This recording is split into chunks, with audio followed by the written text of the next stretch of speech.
another episode. I'm really excited for this one. I say that every week or every episode, and I'm really sorry. But I'm really excited for every episode that I do. But this episode is going to be about... This episode is going to be about social media, how it's bad for you, how it could have been used for good, and sometimes it is used for good, but it's also used for bad things. And anyways, just social media, and then performative people, how to get... We all know what's right and what's wrong, and we all know that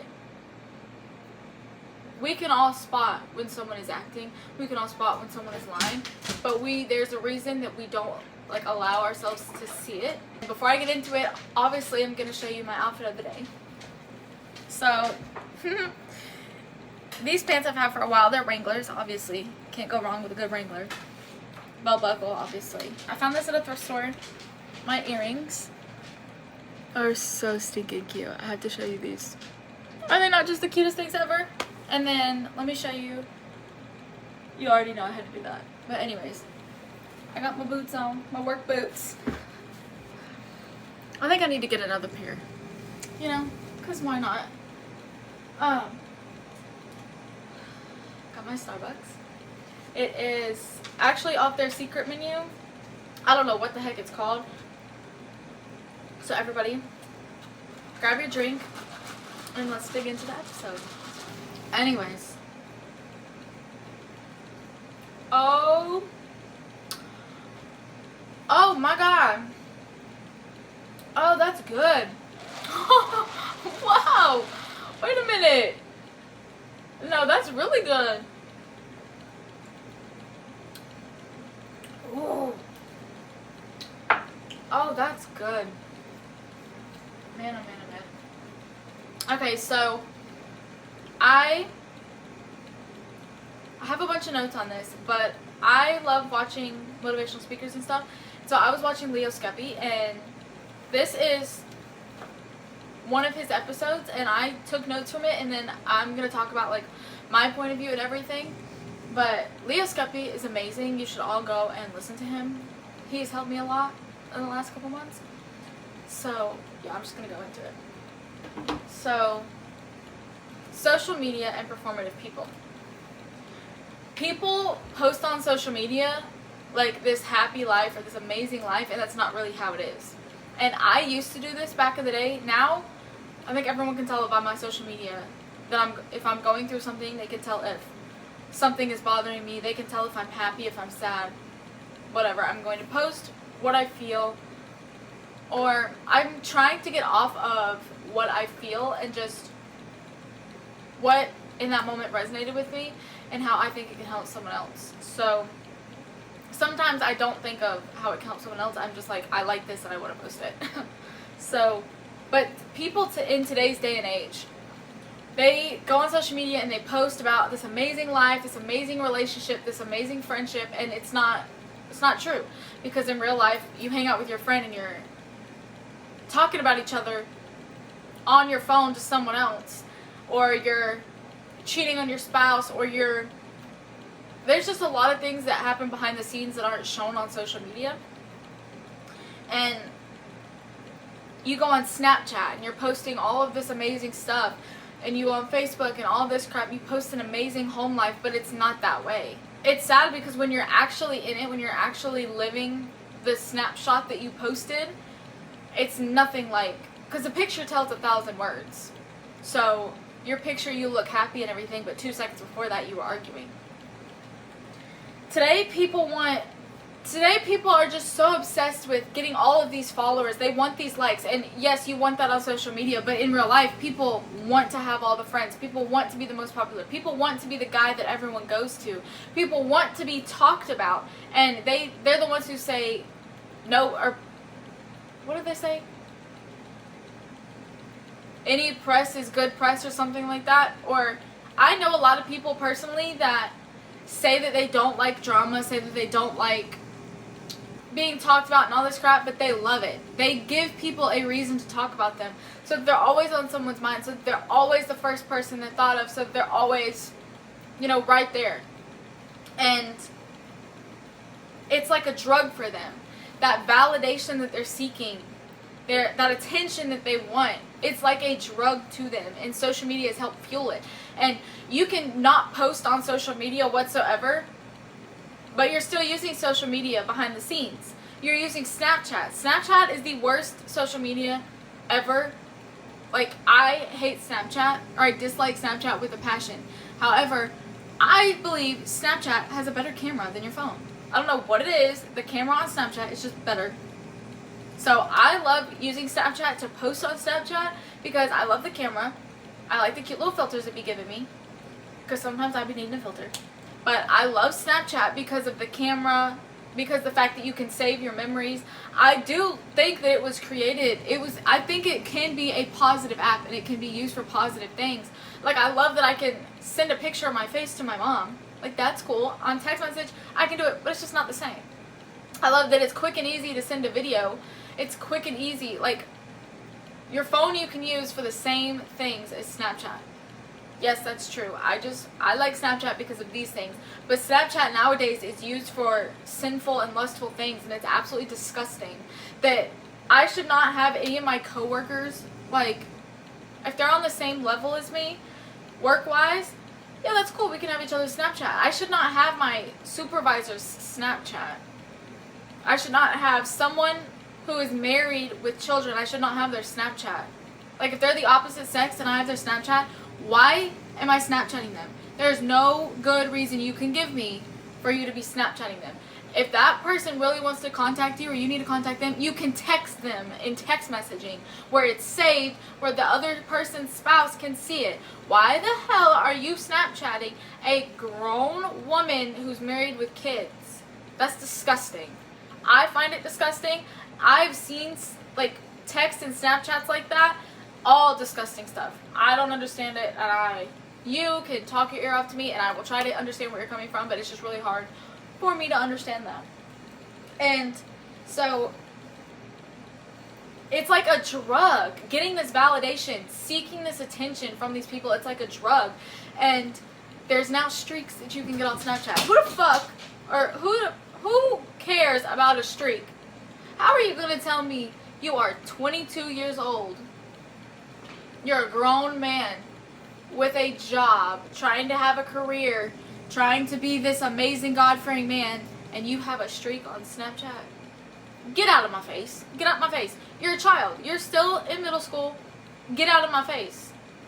The only person that you should care to have a streak with is your spouse. The only person you should care to have a streak with is your spouse. The only person you should care to Snapchat, to respond to text to DM is your spouse or your family or your best friends. It shouldn't be these random people that you just met. It shouldn't be random girls or random guys you went to high school with that you used to hook up with. That's disgusting. It's used for sinful things. And that's why I have such an issue with social media nowadays, especially Snapchat, because I used to love Snapchat. I used to love to get on it and use it. And now every time I get on it, I'm reminded of what things have occurred on Snapchat that have hurt me. So I am just, if you can't tell, I'm already getting heated from this topic. So I'm going to flip over to the next page. So social media has created or brought to light a lot of people who have had or have mental illnesses. It's allowed us to see more in depth into people's lives than they were already giving, but it's also covering up people's lives. Like, they're not sharing as much because we're not talking to them face to face. We're not seeing things that social media allows us not to see, even though it's a double-edged sword, because social media can be used to see the in-depth stuff, but most of the time people use it to show or give a fake facade of who they want you to think that they are. And with social media, people are given so much power, and because of it, they use it to judge other people. They use it to push their views, their opinions on other people, and it's all based off what they see. I can present myself on here as a certain way, but live a completely different life. Me personally, if anyone knows me, this is exactly how I am. I might be a little bit, I try not to cuss on here because I'm trying not to cuss and I'm trying to get better at it. But I was in the military. I have a job where cuss words are used 24/7, so it's a little difficult for me day to day to not cuss as much, and I'm trying not to. And I'm trying to just sound better because this is YouTube and they can kick me off. So, but yeah, I'm not going to come on here and present myself as someone that's completely different than who I am, because that's inauthentic, that's disgusting, and I just can't, I don't want to be fake. So, people use their platform, or they use their Snapchat or their Instagram or their Facebook as, they think that they now have power. They think that because they're behind a screen that they're better than someone else. And it's disgusting because now people do it all the time. It's so everyone does it. No one cares. No one cares. And now there's this thing called cancel culture. That's the stupidest thing I've ever heard. What the heck is cancel culture? You're going to cancel someone because they said something you didn't like? Grow up. Grow the up. Grow up. That aggravates me to my core, that you want to ruin someone's career, ruin someone's life because they made one mistake. They did something. That's like me telling you that because you went and you got a DUI, or because you got arrested for arguing or something like that, that your life is ruined and your life means nothing, that you're a bad person and you don't deserve anything. You have a job. If I came to your job and I told you that what you were doing is wrong and I got you fired from your job, you're a terrible person. I ruined your life. I'm the good person because I saved the world from you being bad at your job. Instead of helping you, instead of talking to you, understanding why you thought that was okay, understanding your point of view, and then we can discuss what we can do to fix it so it doesn't happen again, or so that we can discuss how to move on from it. Instead of canceling someone, work with them, help them. It's absolutely disgusting. People literally nowadays throw people away like it's nothing. And it is so sad. Like, it is absolutely sad to see that, like, you just throw someone away. If someone makes mistake after mistake after mistake after mistake, if they don't acknowledge it, if they don't seem to care, if they could care less about you, the situation whatsoever, it's completely understandable to get that person out of your life. But if someone makes a mistake, a singular mistake, or one or two, and you choose not to talk to them and ruin their life and cancel them whatsoever, that's not acceptable. It's unacceptable to do that. And for you to go and say that you are God-fearing or you're working to become better and you do this to someone, you're not becoming better. You're adding to the problem. You are becoming the problem. Because people are we're only willing to believe things that we believe to be true. So, like, my mom is an amazing mom. So if someone were to tell me your mom did X, Y, and Z, I would be like, that's a lie because I know it's not true. I know my mom is this. I believe my mom to be this. Then I'm not willing to believe that. That thought never even crossed my mind because I do not believe that to be true. So if someone is to come up to me and tell me something about someone, and I personally can be like, that could be true, or I could be like, I don't want it to be true, but I can see why they would say that, then that's when things happen. That's when things start to dissolve, things start to come out. And we have this like protective shield over ourselves. We like to censor ourselves to certain things. If you're madly in love, you're not going to see everything that everyone else is seeing. You're censoring yourself. If you are,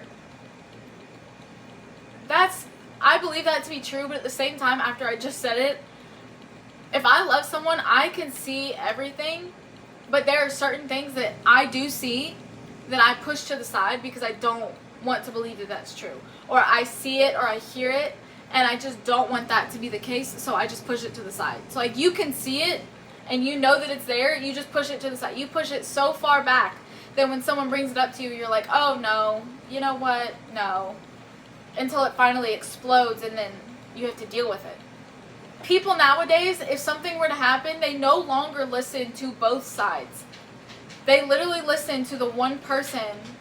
They listen to the one in their face. They listen to the one that's making a big noise about it. They don't listen to the one that's sitting here quiet, hurting, you can see what's going on. They don't care. If my friend comes up and tells me something that has happened, she's my best friend. I'm going to not take her side, but I'm going to listen to her and I'm going to hear her out. But I was living with my best friend and her fiance at the time. They broke up. So I'm now having to be there for my best friend and show her that I'm on her side. But I'm also trying to be there for him because he was also one of my best friends as well. And so it was very difficult for me to find a common ground between the two because I was understanding where he was coming from. And I was understanding where she was coming from, but she was doing things that I did not understand. And then he started to do things to retaliate, and it was just really bad. And I understood where they were both coming from, and I was trying to get them to communicate that and work that out, but they were both so big on their ego and on their pride. They wanted their ego and their pride. Like, they just had to be right, and they didn't care that they were hurting each other in the process. And they started doing things that I did not agree with. They were doing things that I did not think were healthy for them. I did not think were good for them, and I would try to voice myself. And then they were agreeing that what they were doing was okay, so then they were getting mad at me, and then I'm just over here like, wait, you asked my opinion, you asked for my help, you asked for my opinion, why is this now getting turned on me? And that's what I see a lot that's happening in today's day and age is something happens and we just automatically assume that the first person who tells us what happened, that they're right. We don't go and talk to the other person. We don't want to hear each side out and figure it out for ourselves. We just want to blindly listen to someone that we think that we can trust and believe that what they're saying is correct. And it's sad for me because I used to be like that. I used to trust my best friend like 100%. But then after seeing things that had occurred, I was like, hold up now. I can have trust for her and believe in her and trust in her, but I don't have to have just all of my trust in her. I can not take other people's sides, but I can listen to other people and understand where they're coming from as well, so that we can all try to work together to fix the issue, because it's not this person against this person. It's you two against the issue. And that's what people are missing today is everyone tries to pick a side. Everyone tries to become like popular, I guess, or become more, I don't even know how to put it, but I think you're understanding where I'm getting. And if you're not, then comment down below and let me know. Just comment below if any of this isn't making sense, or if it is, and if you can explain what I'm trying to say a little bit better. Because I kind of got off and I kind of don't know. Yeah, so social media, it allows for people to not be accountable for their behavior because they're hiding behind a screen. They're hiding behind a pictureless profile or an anonymous name. Social media allows people to not take accountability for what they're doing. Why is it that this one account can comment on like everybody's stuff and say negative stuff, but no one ever calls them out on it? No one holds them accountable for it. And I bet you that this person in real life would be smiling and laughing in your face. I promise you they would. And it allows for more slander. Back in the day, if you were to slander someone, you're catching a charge. You're catching a charge. Shoot, way back in the day, you getting stoned. I don't know if you're actually getting stoned, but I'm just saying. You're held accountable. Back in the day, people were held accountable for their actions. Today, people just brush it off. We need to stop brushing it off. Why do you think America's recidivism rate is so high compared to other countries? Because we just push people, we brush stuff off. We put people in prison, we put people in jail, and we just leave them there. We don't help them like see and learn new things, to know that there is a different way to deal with the situation that you were put in, that you put yourself in. We just throw people away, and it is so sad. It's so sad because that is not what God intended for us. That is not who we should be as humans. And so people I'm kind of transitioning. Hold on, this drink is so good. Give me a second. Ooh.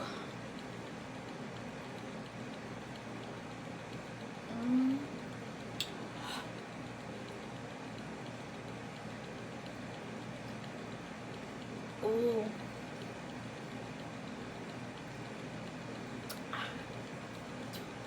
Oh my God. Ooh, that's good. gosh, Bodie, if you could drink coffee, I would give you some, because that is good, son. Oh my gosh. Sorry, I have not had a coffee that took me back like that. That was so good. I have experience with this, and so people in positions of authority, it's kind of similar. I'm going to name off a few jobs. Every job that you can have, there's a position of authority in it somewhere. And so cops, military, managers, nurses, a mock cop, a lawyer, the garbage man, your store clerk at your store, your gas station attendant. Any job that you have, there is a position of authority in there. And so people in real life and on social media think that just because they have a position of power, that it makes them any better than someone else. The only difference between you and that person that's not in a position of power is that you yourself are held to a higher standard. So you cannot do things that someone who is not in that position of power does. You are held to a higher standard. You are looked at differently than those people because of your position of power that you're put in. And so people in these positions think that they have a higher, higher moral, or this moral high ground. Sorry, I couldn't get it out. They think that they are on this moral high ground. They think that because of where they're at, they're better than someone else. And even people who are on the same level as you also think the same thing. It all ties hand in hand. That's why we are all the same. We're completely different, but we're all the same. You get what I'm saying. And people love to hold other people accountable, but they refuse to hold themselves accountable. They love to tell people to look at themselves in the mirror and to look at what they're doing wrong and call people out on their crap, but they're doing the same thing. I promise you, someone who's calling you out probably does something the same or does something worse than you're doing. I promise you. People love to call other people out, but they refuse to hold themselves accountable. They refuse to hold themselves to the same standards that they set for other people. And it's because that they think that they are better than you. They think that I don't have to do that. I don't have to hold myself to that standard because I was just born better. And it's completely wrong. Absolutely wrong. And one thing that I've noticed is people love to talk about you, but they won't talk to you. And a lot of people have done that to me my entire life. They love to talk about me, but they won't talk to me. And what's really, really, really sad is the job that I'm at now, it's an adult job. I don't know why I did this. It is an adult job, and we're supposed to be adults. Why were the people that I was in the military with more adults than these 20, 21, 22, 23, 24-year-olds that I work with now? I was working with 17, 18, 19-year-olds, and obviously captains, majors, and all of that, who are way older, and they were all way more mature. But these younger people I was working with, freshly out of high school, are way more mature than people who have been in the field that I'm in now for years. And it's absolutely sad, and that's why you're all going to disagree with me, but that's why I believe that every person in the United States, once they graduate high school, they should have to join the military for at least one contract, because it's going to take all of that ego and pride out of you, and it's going to remind you that we are all the same, and that we should all be treated the same, and we should all treat each other the same, and we could all learn to get along and become better, because there are people that I went to basic with, AIT, my duty station, that we all grew up differently, but we all know that we're all capable of doing the same things. We all know that there is something that all of us struggled with. I did not have as bad of a life as other people had growing up, but I still had things that I struggled with. I still had things that this person didn't have, or they had things that I didn't have. We all go through struggles, we all go through things, but that doesn't mean that you are any better than someone else because you had to overcome those obstacles. It doesn't mean that you're any better than someone else because you didn't have to overcome those obstacles. It does not make you any better or any different than anybody else. And it's really, really sad that the field that I'm in, there are people who think that they're better than someone else. We're all the same. Just because your best friend is the supervisor does not mean that what I tell my supervisor, they get to go and tell you because you're best friends. No, that's absolutely wrong. You're my supervisor. When we're at work, it's work. It's not best friend playtime, whatever the heck you want to call it. You're my supervisor. If I tell you something, you don't go run and tell your little friend that's also my colleague. That's inappropriate. And if you're my supervisor and you're telling me that this is an adult job, I need to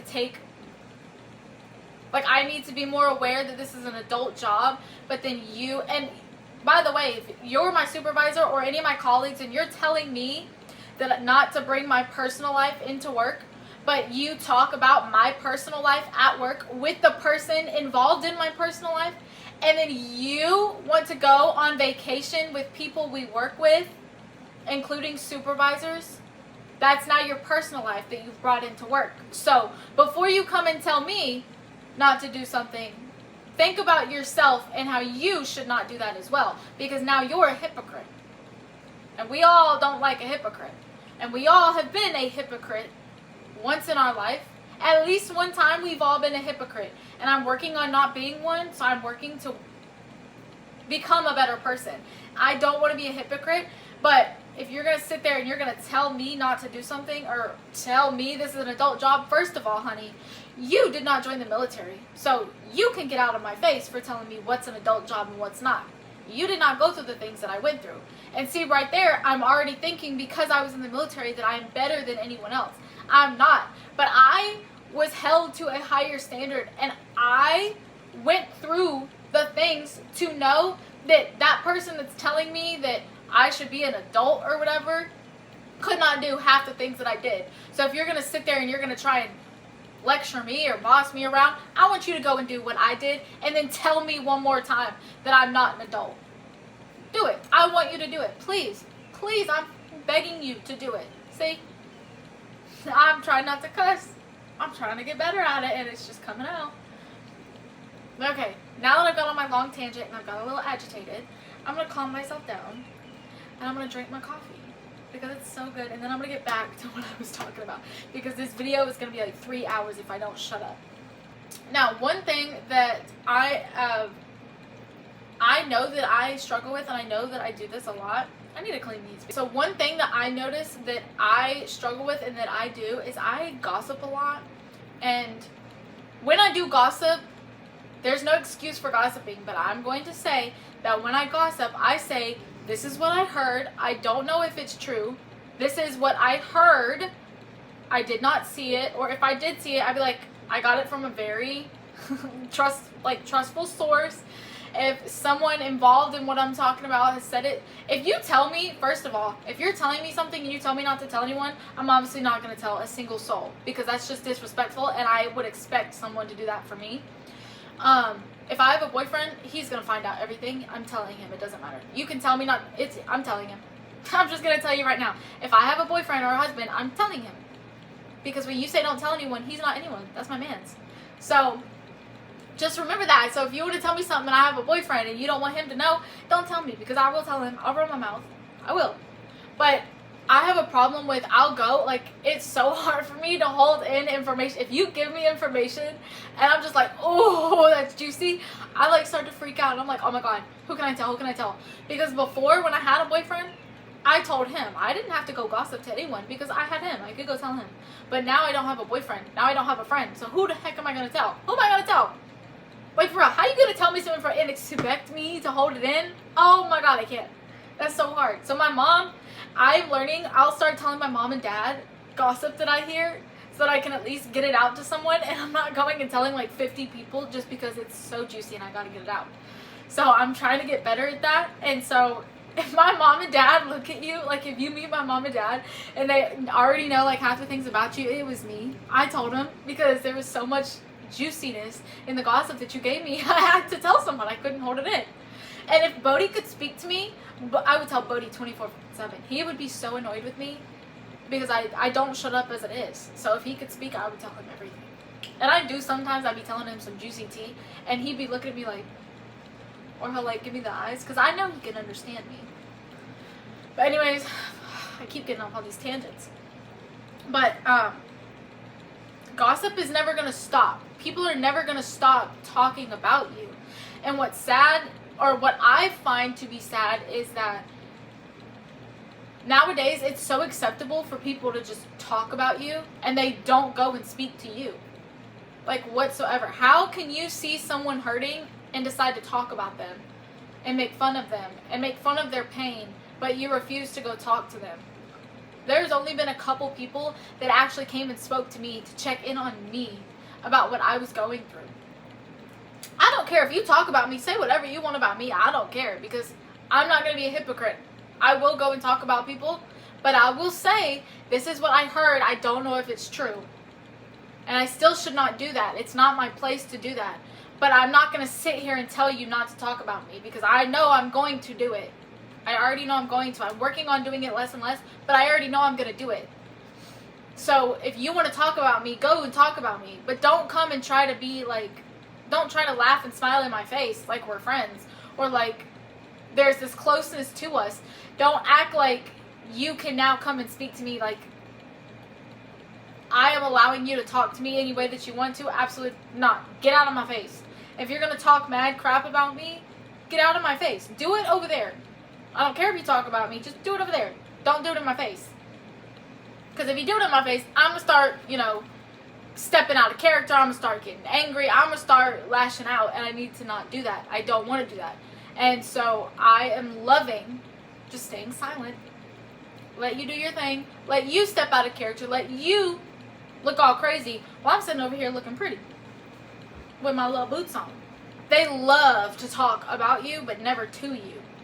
And it's really, really, people nowadays just love that. And so with social media, you can literally be sitting next to your best friend, next to your partner, and they're on their phone talking in their group chat mad crap about you. Or they're on their phone cheating on you, texting someone else. They're planning things to do that would hurt you or affect you, but they're sitting right next to you because of social media. It's made it so much easier to be a piece of SHIT. And, it aggravates me to my core. And people no longer operate with respect. They look at their phone like it's just entertainment. They look at it as like something to do. And they don't respect you. They don't respect themselves. They operate in disrespectful ways. They choose to do things and watch things and see things that are bad for them, that they know are bad, but they think it's just entertainment. They think it's just something to do until that they can move on to the next thing. And instead of doing something productive for your real life, you are on social media talking crap about people, or leaning into sinful things, leaning into things that are not good for you because you have nothing better to do, which you do have stuff better to do. You can go and sit and read the Bible. You can go run. You can go ride a bike. You can go hiking. You can go to the dog park and get you a dog. You can go get coffee. You can go hang out with your friends. You can go hang out with your grandparents. You can go take your Nana to dinner and spend a nice evening with her. You can go hang out with your siblings or your parents or your friends. There are so many things that you can do in real life. But you're stuck on your phone. You're stuck on your iPad. You're stuck on the video game. You're stuck doing all of these things that are not productive, which video games, I think it's different. I think video games can be very productive, and people they have careers off video games. But for you to live in like this alternate reality that like this is your life on social media, but then you're completely different in person, it's disgusting. And like you can have this persona that you show the world, but you're completely different behind closed doors. Or you're completely different on your phone. It's disgusting. And it's just like everyone nowadays is so fake. It's so hard to be like, what this person is showing me, who this person is portraying themselves to be, is who they really are. You have to spend quality time with this person to really understand who they are. You can't just go off of your phone, go off of what you're seeing on social media or in real life. You have to actually pay attention to see, because people are so fake these days. And people want to say that it's calling people out or whatever excuse they want to make, but it's just bullying. You're bullying people online. You're bullying people in real life when you're doing these things. I think that me gossiping is a form of bullying, and so I'm trying to stop it because it's not my information to tell. It's their information to tell. I'm literally just an outsider watching, and it's like, oh my God, did you hear this? Oh my God, did you see that she did this? Oh my God, did you know that blah, blah, blah said blah, blah, blah? You know, like, it's interesting, but that doesn't help me. What is that doing for me? It's just passing the time. Same as being on your phone and doing all these things. It's passing the time. It's something to do. And I'm trying to get better at it because I do think it's a form of bullying, because I think that when people talk about me, I think that's bullying. So I don't want to be the person who does that about someone else. Now, if you're talking about stuff that's happening at work, like work-wise, not people in, if it has to do with work, I don't consider that gossiping, because when you're at work, everyone should be able to everyone should know what's happening, because that's how you have a stronger unit, a stronger group, and that's how everything works better and smoothly and more productive, is if everyone is aware of everything. It's a cohesive unit, if that makes sense. So I think at work, especially at work, even in school, everyone should be aware of everything that's happening, so that we're all on the same page, if that makes sense. So when it has to do with work, I understand it. But if it's your personal business, why the heck does anyone get to know your personal business? The only people who should get to know it is the people that you choose to know it. And so when that starts, when work and personal start to mix, it's really difficult, because people will start talking about you personally who've never even spoken to you personally. They've only spoken to you work-wise. So it's really hard to work that out. And one thing I'm noticing is I talk a lot about things that happen at work. And I think I've only talked about one person's personal life, and that was my ex, and I should not have done that. I should have just stayed between us two. Even though I wanted everyone to see what kind of person he was, it's not my place. Everyone is allowed to form their own opinions of someone, form their own version of someone in their head.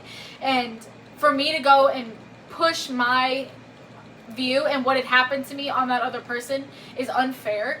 And he can do whatever he wants to do. If he wants to make them hate me because of blah, blah, blah, he can. But me personally, I don't want to do that. I love the man. I think he's a great man. So I want to stop putting this terrible image of him in everyone's head. I want them to form an image themselves. And he might have just been a terrible person to me. He might have just done terrible things to me. But I've seen him. He's a great son. He's a great friend to everyone else. He's a good boyfriend on some levels, but he wasn't a good partner, if that made sense. So I'm learning to not get so in-depth and personal and stay work-wise, and what's happening at work that can affect everybody as a whole. And on social media, people do the same thing. They try to get so personal in their attacks. The cancel culture thing, you're getting so personal, but that's someone's livelihood. That is someone's job. Social media influencers, that is their livelihood. So now you're taking away their livelihood, and what do they have left with? When you attack someone or you bully someone, I was so close to the point where I thought about ending my life because of all the attacks from not only work, but personal life, everything that was happening around me. Everyone was just attacking me, and I felt like they all wanted me gone, and so that was the best way I could do it. And so the Lord came in and he saved me, because he's amazing. But we all do this to other people, and it's so accepted in today's day and age. It's so okay for people to just do this and just blindly do it and not care. And so to actively go on your phone and talk about someone, or actively go and do something on your phone that you know is going to hurt someone that you care about or that you love, is insane. And social media has just made it so much easier. It's right at your fingertips to do this. And it sucks. Social media is now used for sinful acts because it's right on the tips of your fingers. And it's true with social media, but it's also very heavily in our real life.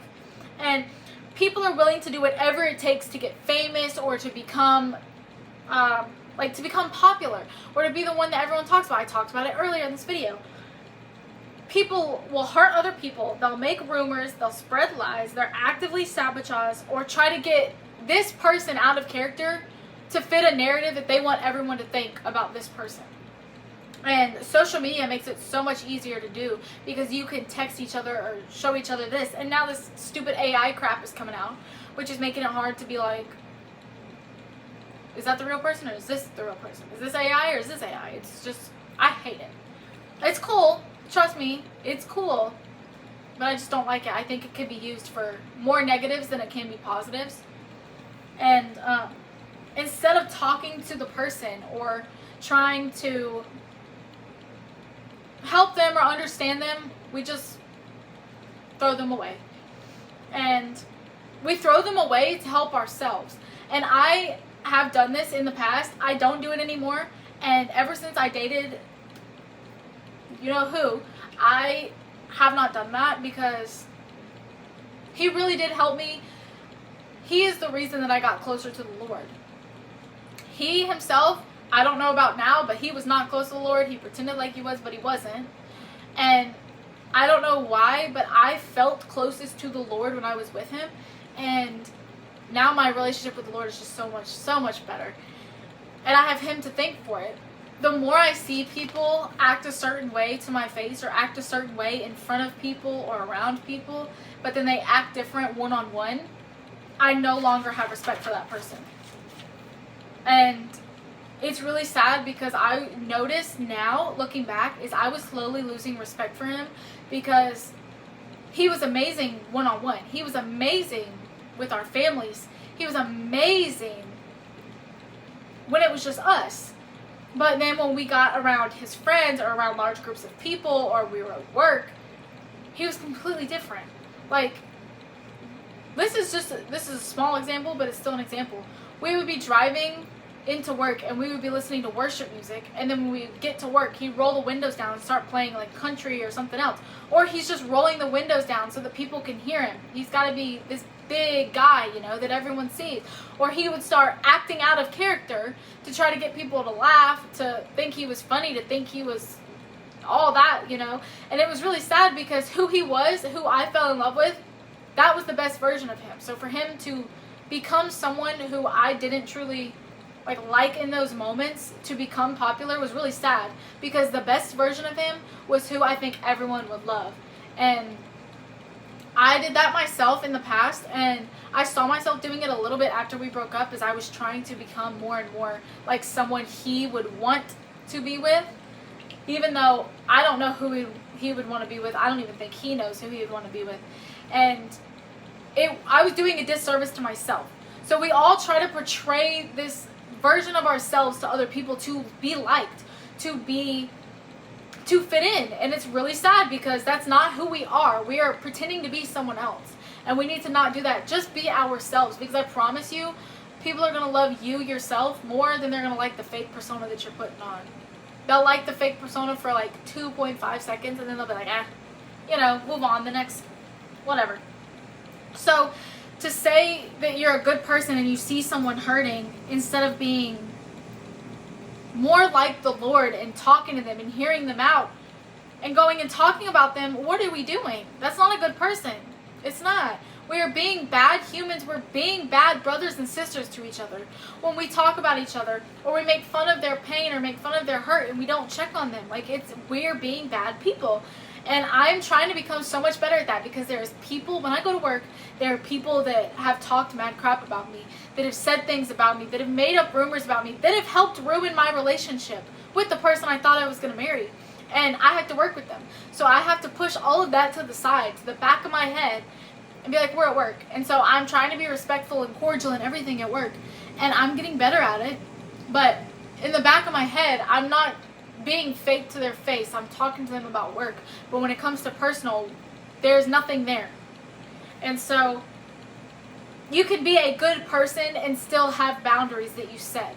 So like what I'm saying, I can be a good person and speak to you about work and be cordial at work. But when we clock out at the end of the day. We go our separate ways. We don't speak. We don't communicate. And that is healthy. It's healthy to be silent and stay quiet. It is. When it's healthy to a degree. If you're with your partner and there's an issue going on, talk, communicate. But if you know that there is going to be negative things said that are not going to lead to a positive outcome, stay silent. Stay quiet. Just reflect on yourself. And I want to make one thing clear as well, is this one is for the ladies. I hate it when girls say that they're a girl's girl, but you'll literally throw a girl under the bus so that you can get the attention and the validation that you seek from a male. And I've noticed this a lot. There's this one girl particularly that I work with, and there are other girls that I've seen that when I was in the military they did it, when I was in high school they did it, and they're just girls that say they're a girl's girl, and they have a girl best friend or whatever, and that's their girl, but the other girls they don't care about whatsoever.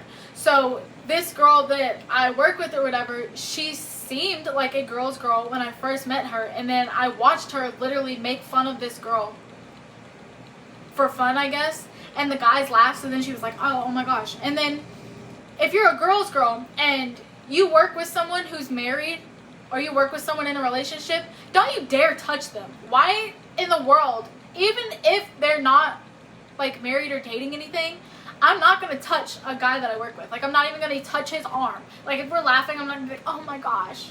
No, I'm not fucking doing that. That's fucking weird. That is so weird. And for you to do that to anyone, especially someone who is in a relationship with another woman, I have no trust or respect for you whatsoever, because that's disgusting. Who does that? Who does that? And these girls, they call themselves girls. They say that they're there for everybody, and they try to portray that they're this good person and they're doing all of these things to be amazing, but it's really so they can get the validation, the attention from the males that they want. And you're a girl's girl until it's time to stand up for a girl. When I was going through my stuff, this girl, she could have came and sat with me and spoke to me and asked me what was wrong, but instead, she talked about me. Not only to other people, she talked about me to my spouse at the time. And my supervisor that I spoke to and told personal information to went and told this girl because they're best friends. And then they went and told my spouse about it instead of talking to me about it. If they would have talked to me, I would have told them what they think is not true, and it wasn't actually, like, what I was going through wasn't what they thought I was going through. I was going through something completely different. And they did not care because they're not a girl's girl. They're girls for each other, but then every other girl doesn't matter because they're girls so that they can get more attention and more validation from men, so that they can be the girl that all the guys want to go to. It's disgusting. And I totally understand the point of view that they might have been thinking was like, this is my girl and I'm going to have her back. I don't really know you, so I don't know if I'm going to have your back. I totally understand that, but at the end of the day, this girl that I'm talking about, I don't respect her or nothing, but if I were to see a male doing something to her that I find disrespectful, or anyone for that matter, I'm going to have her back because I would like someone to do that for me. I'm not going to sit there and let someone just berate her and tear her down for their own amusement. That's not going to happen. And so it's really difficult for me because I want to think that I'm a girl's girl, but I talk so much about how girls don't care about other girls, how girls are terrible, how all of this crap. And so it's hard for me to call myself a girl's girl when I'm saying all of these things about women or about girls that I don't agree with. And I'm not on the feminism train that everyone else is on, but I do believe I'm a girl's girl. I'm going to have your back. I got you, girl, because I want another female to have my back. Because I don't care about this male validation bullcrap. I think that the best relationships for girls to have is a girlfriend. To have your best friend that you go to, your sister, your confidant. Because I love my spouse, I love my partner, and he's going to be my number one, but he can't give me the same thing that my girlfriends can give me. He doesn't know what it's like to be a girl. He doesn't know what it's like to go through childbirth. Who am I going to talk to about that? Him? He's never pushed a baby out his, you know what? He didn't. All he did was faint, fall over. You know what I mean? Like, guys are not going to know what, like, everything that we're going through, and it's good to have a girlfriend. And I think that the best versions of women come from women empowerment and women like lifting each other up. So girls just nowadays, they want to be that it girl. They want to be the girl that all the guys talk about, all the guys look at, all the guys, you know, joke with and have inside jokes with. When at the end of the day, if, say my best friend, say the guy that I'm working with right now, usually every day we work together. So the guy that I work with right now, he's single. If he were to get a girlfriend, I'm not going to laugh and touch his arm. I don't do that now anyways, because that's just inappropriate at work. But I'm not going to, our relationship is going to change because I have respect for his spouse. Even though I've never met her, I have respect for her, and I have respect for the relationship enough to make sure that this relationship that me and him have is strictly professional, and it has nothing to do with personal stuff or anything like that. And so I wish people had done that for me in my relationship, because had they have done that, our relationship wouldn't have been as messed up as it was.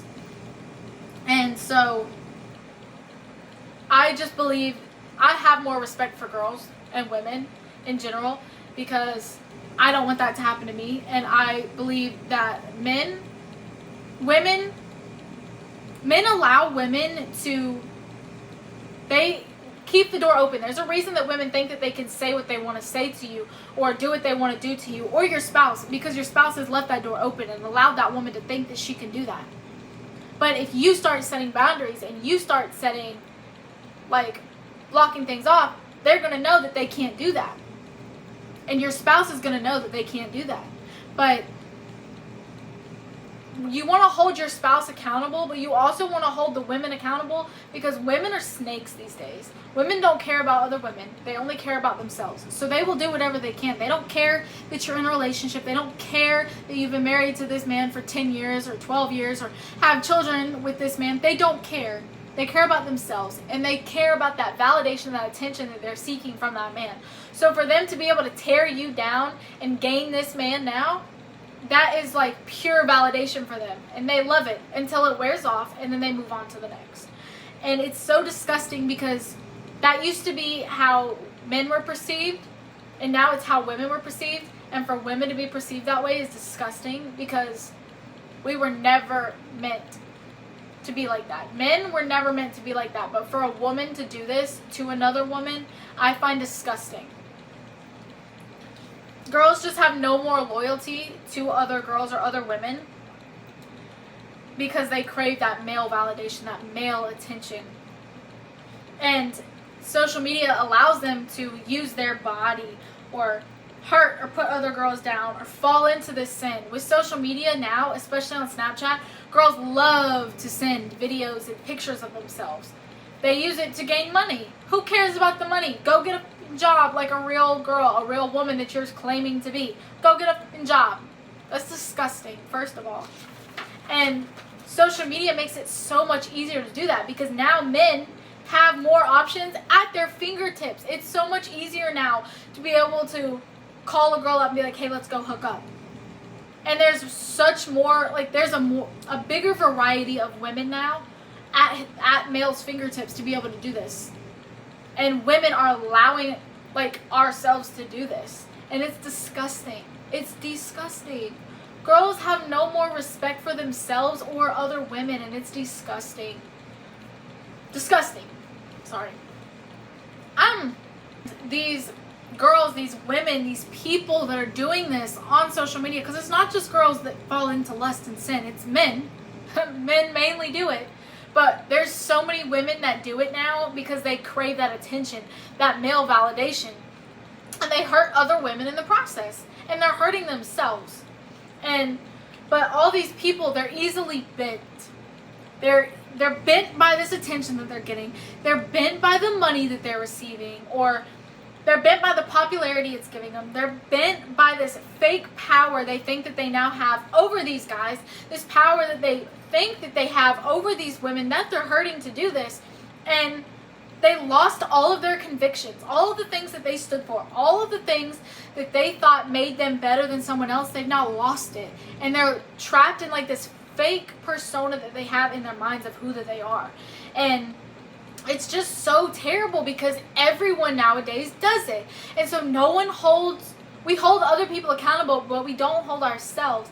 And this girl who does this is saying that this other person who does something else is terrible, blah, blah, blah. But you're literally sitting there selling yourself for money and hurting other women just so that you can be on every guy's radar and every guy can say that they've had a piece of you. That's disgusting.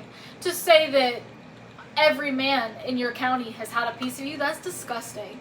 Disgusting. And for you to be a man to think that that is something to be proud of, disgusting. Disgusting. And so, how do people not see the performativeness of people nowadays? Like, how do people not see that people are fake? Like, if I see a man going around and he's calling his ex-girlfriend crazy, or if I go on a date with a guy and he tells me his ex-girlfriend is crazy, I'm just going to stop him right there, and I'm going to either be like, you need to tell me the actual truth, or I need to just go have a conversation with this girl myself.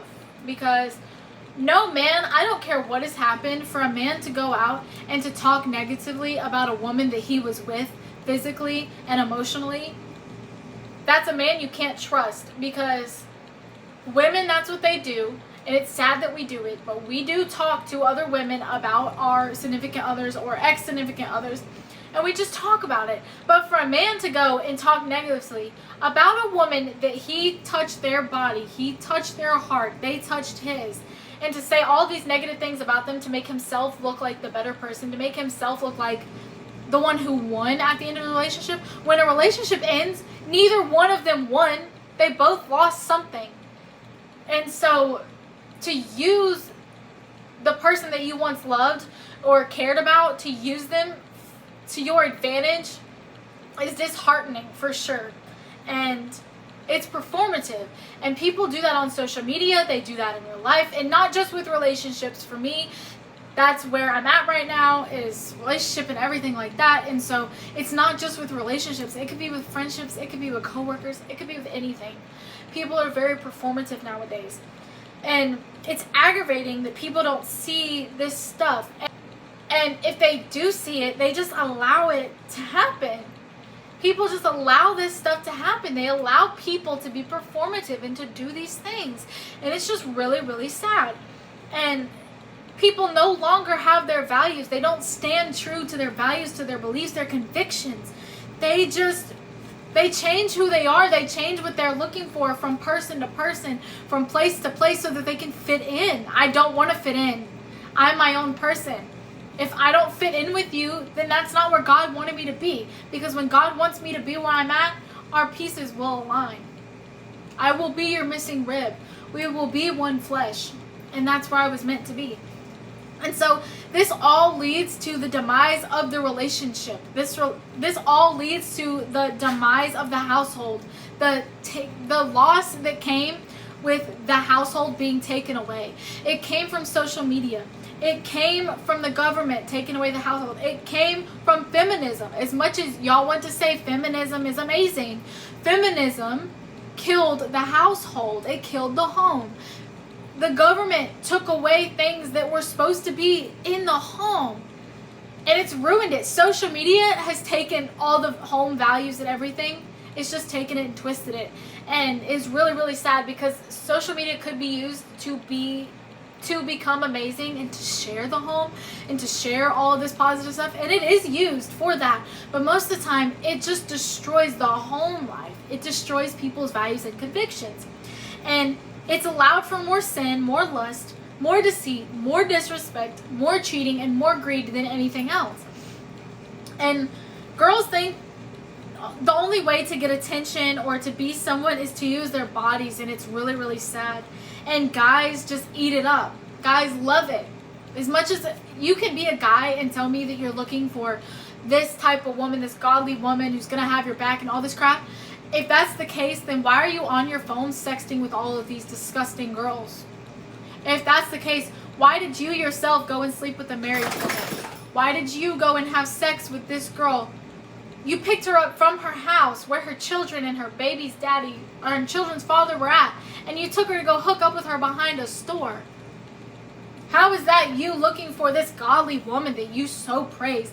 How is that you telling me that all these women are the same, they're all disgusting and all that crap, but the ones that you choose to sleep with or get with or put on a higher pedestal than a godly woman that you had at your fingertips, you're just disgusting. You're a hypocrite. You're hard to trust, you're hard to respect, but because you're so popular and so liked, you think that you're better. You think that you have a higher moral ground. You think that you have a higher position of authority than these other people. And it's disgusting. And these types of people, they just use each other while talking crap about the other. Saying that they want something better, something different, but continue to stay in this path. And people love to surround themselves with yes men or people who agree with everything that we say. And I can't stand it. If you're going to sit there and you're going to agree with everything I say, why am I talking to you? I don't want to be the smartest person in a room, because what am I going to learn?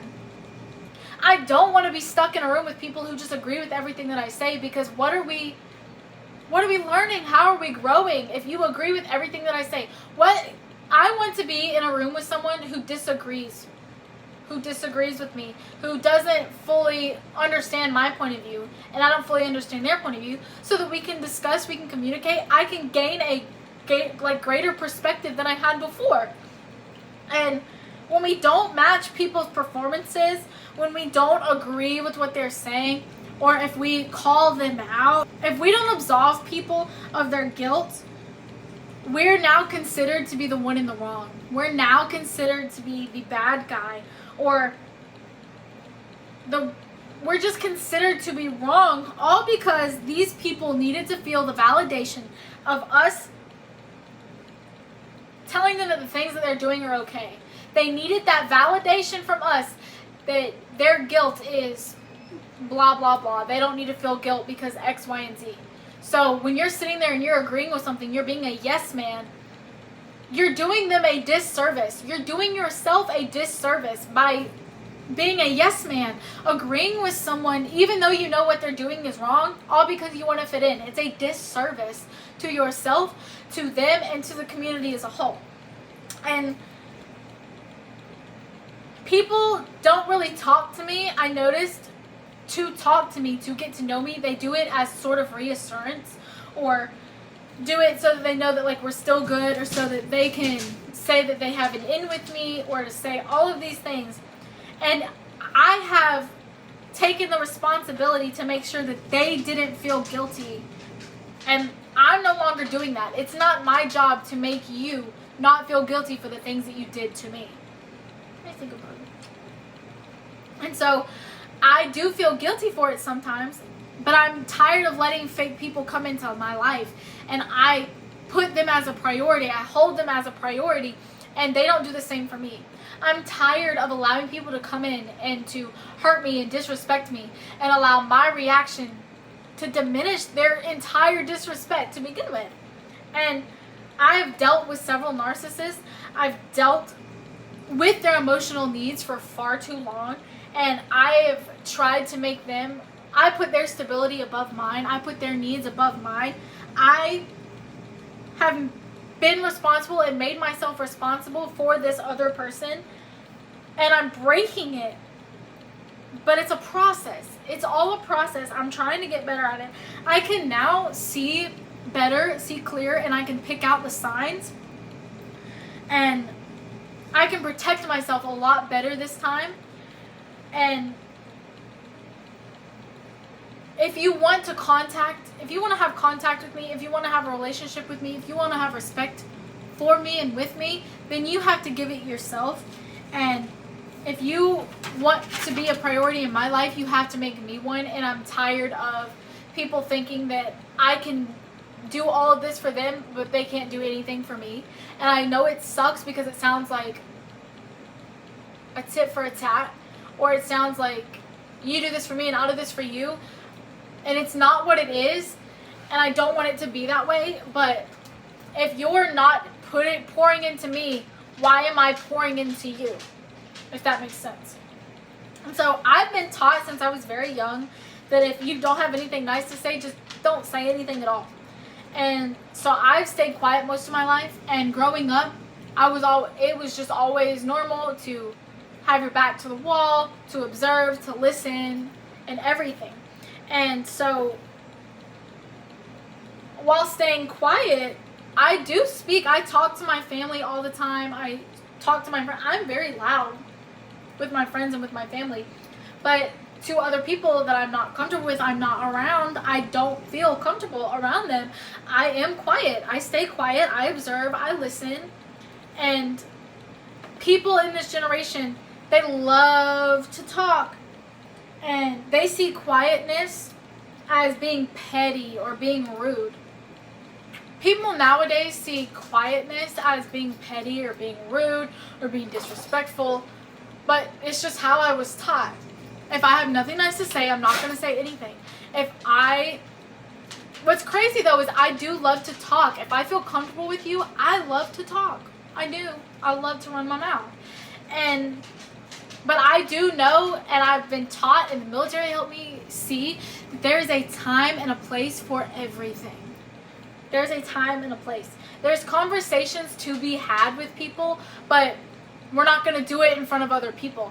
I'm not going to let you sit and talk to me, talk at me, and make the whole thing make it seem this one way because we're around other people, but then later when it's just us two, you're going to act a completely different way. I'm not going to allow that to happen, and I'm not going to let those people be fake in my face. Like, that's just not going to happen.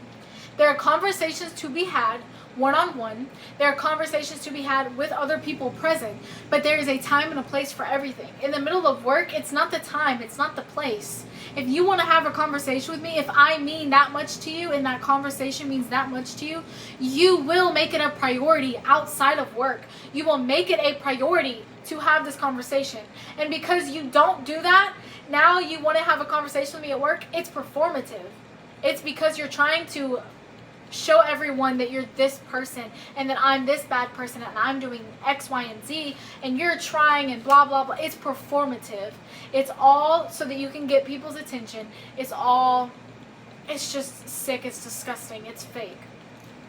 And staying silent, and silence is putting things or your emotions back in your own hands. So if something were to happen and I react in this one way, I'm letting that person get me out of character.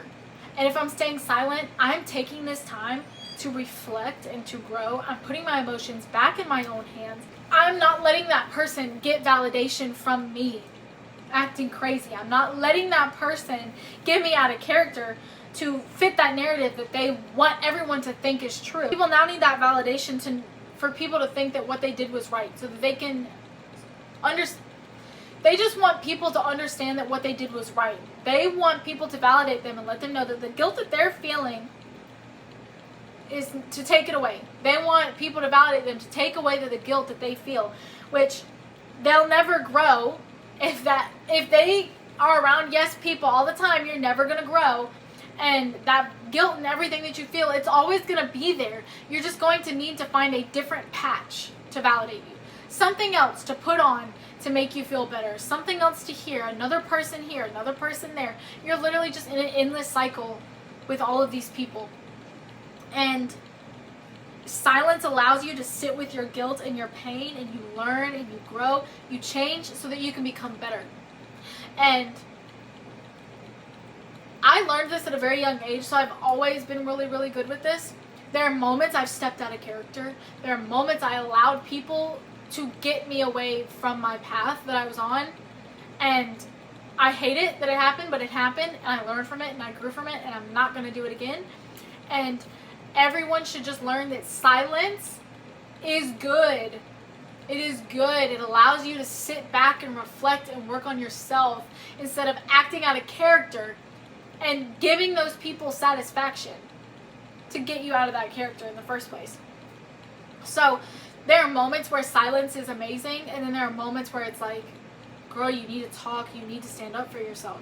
And it's good in both situations to know the right place, right time, basically. And it doesn't matter how good you are to someone or how much you've helped them, how much you've done for them, how much you put them on a pedestal or made them a priority in your life.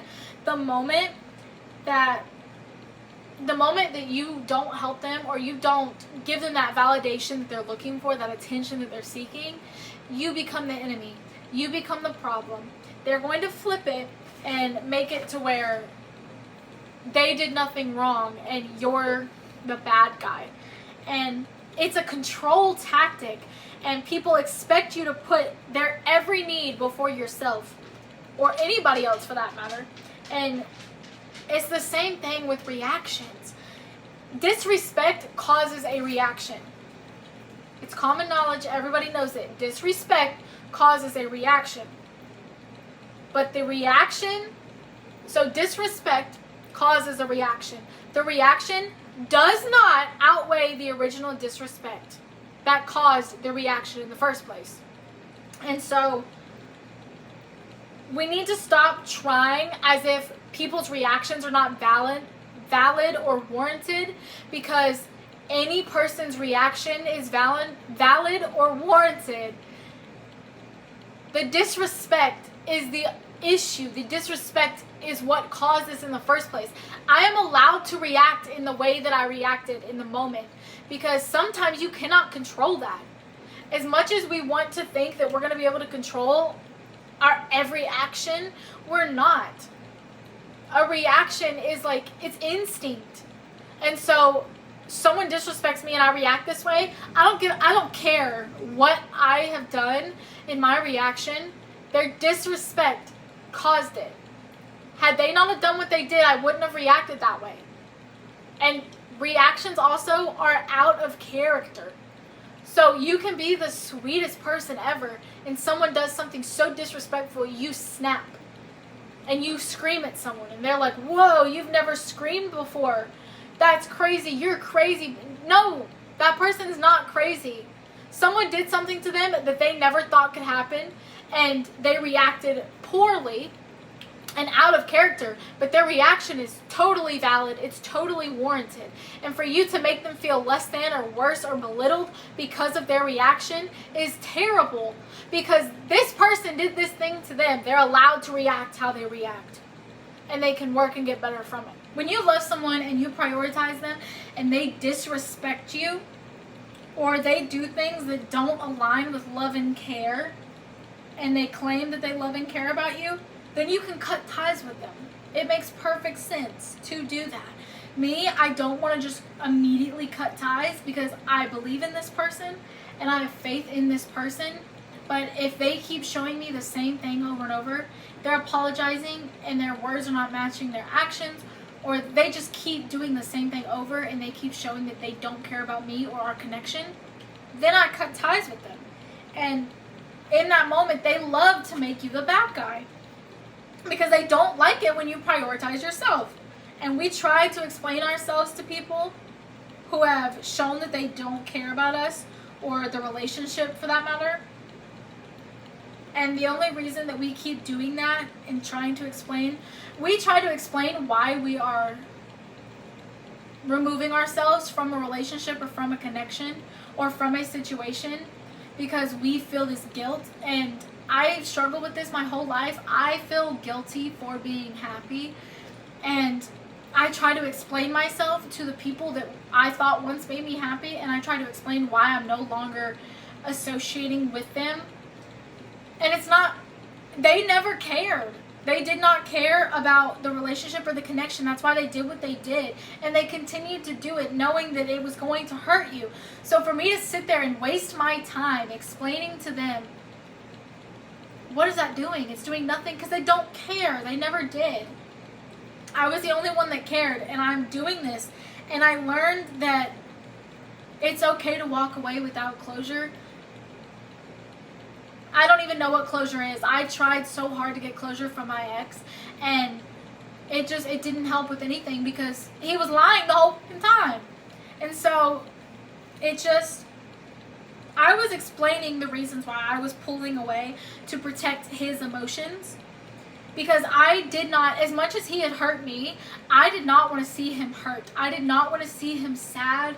I did not want to see him get out of character. I wanted him to be this man that I thought he was.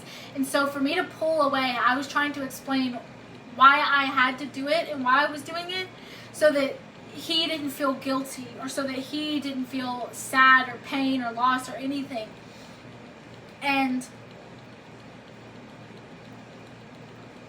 me doing that just shows that I cared more than they did, and I'm only doing that for them, and I wasn't really doing it for myself. I was hurting myself in the process of doing it.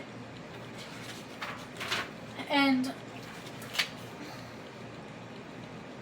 when people criticize you and you're like, this kind of ties into it. So when someone criticizes you and you're like, whoa, that is, I cannot see that. That's the complete opposite of how I truly like see myself, or that's not true. I cannot believe that to be true about myself. If something causes a big emotional reaction, don't brush it off. There's a reason it caused that type of reaction from you. You'll see more than you didn't see before in that moment, and it's very, very good to see that. And people feel comfortable enough with people that they can say things or do things because we allow them to do so. We allow them to feel that comfort. So if someone comes up to you and they're like, if someone comes up to me and they're like, Avery, you know, you talk way too much. Like, you just talk a lot. And you say all of these things about people, blah, blah, blah. And it's someone that I don't speak to whatsoever. I'll be like, that's crazy. I don't believe that to be true.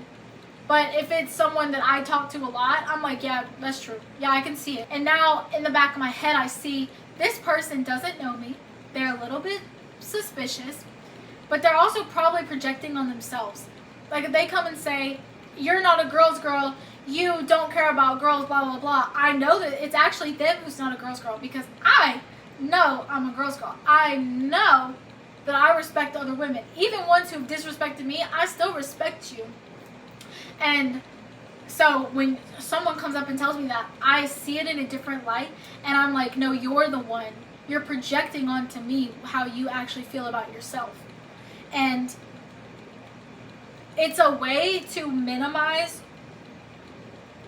it's a way to like minimize you. When someone does that to you, they're minimizing you and trying to put themselves higher up. It's because either they're jealous, or it's the way that they actually see themselves, and they're projecting it on you because there's something in you that they wish that they had. And I don't want to say it like that, because I don't wish that I had anything that anyone else had. The person that I am like looking up to, or my goal is to become, is the me in 10 years. It's going to be me in 20 years. Obviously it's the Lord. I want to be more like the Lord. But the person that I am fighting with, or idolizing, or there's a word for it and I can't remember the word right now, but the person that I am looking up to is myself in 10 years. That's who I'm trying to become. That's who I'm trying to be more like. And I think the hardest thing for me to cope with is my overthinking, and how much stuff that I actually pick up on, and stuff, how much I read into things. And I feel as if my standards are just too high. Like, I feel like I am too much, or I am not good enough, and I feel like I'm impossible.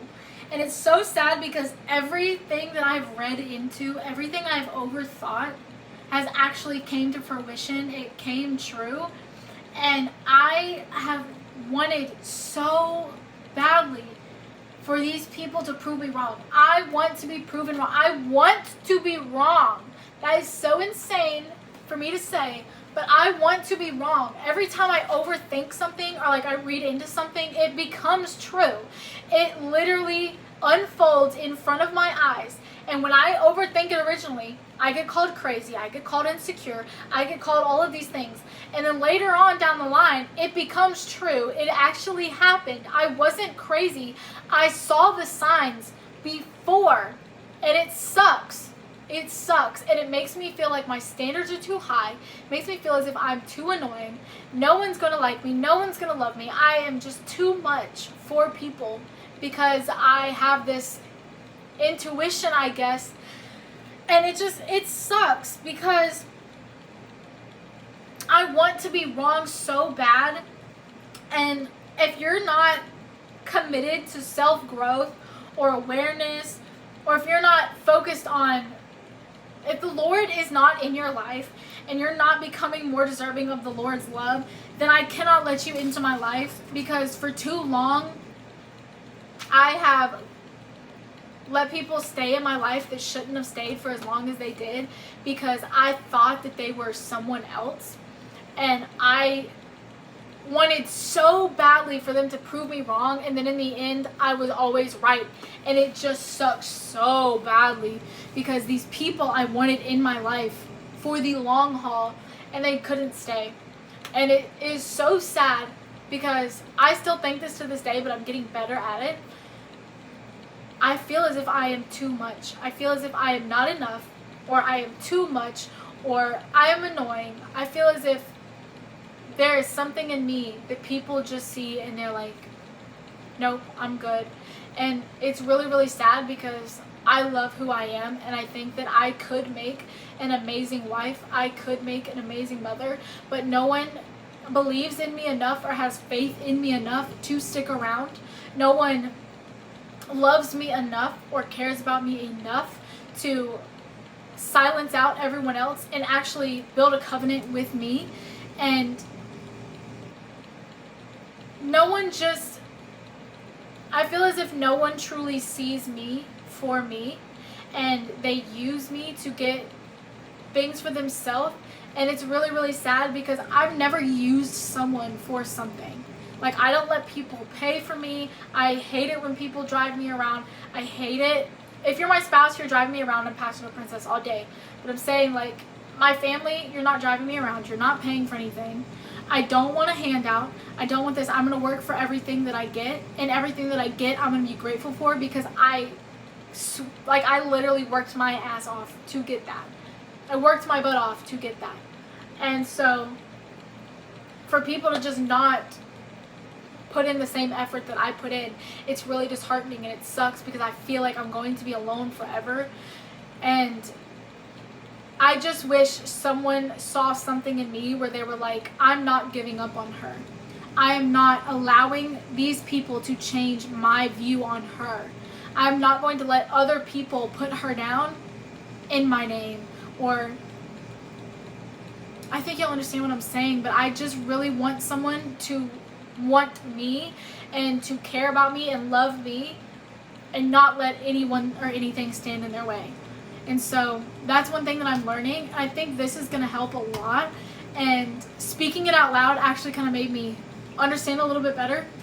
And I really want you guys to comment down below your opinions and your views on what I spoke about, and anything you think that can help me or anyone else. And I just think it's very beautiful to be able to do this and to speak about things and get other people's perspectives, because that's how we learn, that's how we grow.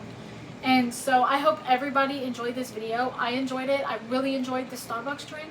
Let me just go ahead and get another sip. But I really enjoyed this video, and this topic it meant a lot to me to speak about.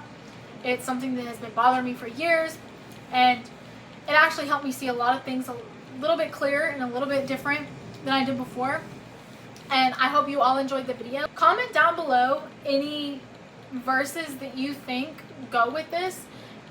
There's a few Bible verses that I think go with it, but I would like you to comment down below some verses that you think would be good for this, or that could help me or anyone else out, that ties all of this together. I hope you guys enjoy the rest of your day, and God bless you all. And remember that no matter what you go through, there is someone else out there that is going through something similar, or who can understand your point of view or understand where you're coming from. And if you ever are going through something and you feel as if you have no one or you're alone, please DM me, hit me up, because I understand what it feels like to feel alone. especially when you're surrounded by people. And so I don't want anyone to ever feel that way. So if you ever need anything, please let me know, and I will try my best to help you in any way that I can. And I'm talking too much, so I hope you guys enjoyed the video, and follow, like, subscribe, share this with anyone that you think it will help, and yeah, that's it.